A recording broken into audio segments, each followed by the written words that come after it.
Bonjour et bienvenue sur Exovideo dans ce CAJO.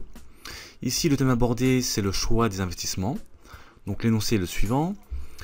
L'unité commerciale CAJO est spécialisée dans la fabrique et la vente de CAJO à destination de professionnels maraîchers. L'UC souhaite investir dans une nouvelle machine-outil, d'un montant de 76 000 € hors taxes, très performante, 5 fois plus productive que la machine qu'elle possède actuellement. La responsable, Madame Le Marché, vous remet l'annexe 1 afin de l'aider dans l'évaluation d'un critère d'appréciation, en l'occurrence le délai de récupération du capital investi, le DRCI. Donc ici on a un tableau de FNT actualisé avec donc les éléments habituels ici, donc le chiffre d'affaires qui est généralement donc l'élément principal concernant les conséquences positives de l'éventuel investissement, les charges, l'amortissement, l'impôt. Un peu plus bas nous avons donc les FNT annuels ici, voilà, et ici donc les FNT actualisés. Donc ensuite qu'est-ce qu'on nous dit? Le travail à faire donc c'est de déterminer le délai de récupération du capital investi, le DRCI.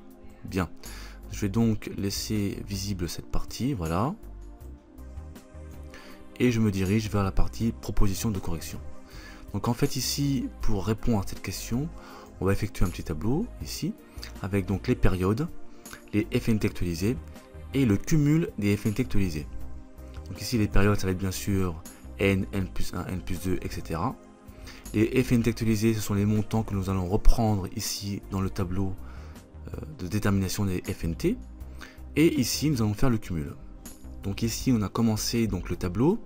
Nous avons donc recopié les montants et les périodes.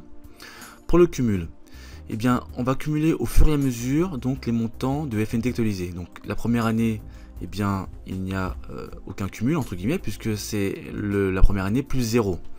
Donc je recopie. Par contre ensuite, eh bien, je vais prendre l'année précédente, donc N plus 1. Ce qui ici va nous donner le montant de 51 946,55. Donc je répète, ici j'ai simplement pris donc le montant de l'année dernière, donc N, et j'ai additionné au montant en cours, enfin de l'année en cours, pardon, N plus 1, 24 000 et des brouettes, ce qui donne ici 51 946,55, et ainsi de suite. Donc voilà le tableau complété, terminé. Ici nous avons donc fait le cumul. Alors ce qu'il faut faire ensuite pour déterminer donc ce fameux délai de récupération du capital investi, eh bien c'est de regarder le tableau et de voir à quel moment eh bien, on dépasse le montant de l'investissement. Sachant que le montant d'investissement était de 76 000 € ici. Eh bien je regarde à quel moment je dépasse 76 000 € dans ma colonne cumul. Et je me rends compte que c'est entre l'année N plus 2 et N plus 3. Et pour être plus précis, c'est dans l'année N plus 3, puisque ici nous avons des cumuls. Ça veut dire concrètement que le cumul ici s'arrête donc à 74 126,02 fin N plus 2.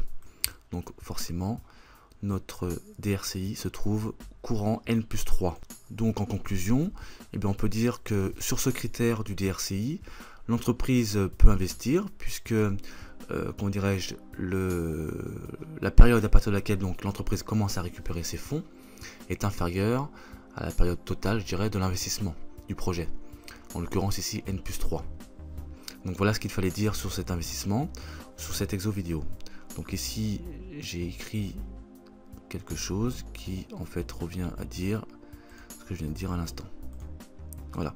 Donc par simple lecture donc du tableau, et bien on s'aperçoit que l'investissement, donc on va mettre ça comme ça si vous voulez, hop, voilà, et bien sera récupéré dès l'année N plus 3. Donc ça veut dire que concrètement, à partir de N plus 3, l'entreprise commence à réaliser des bénéfices.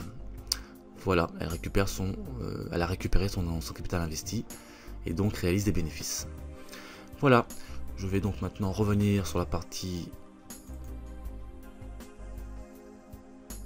énoncée et je vous dis à bientôt sur Exovideo.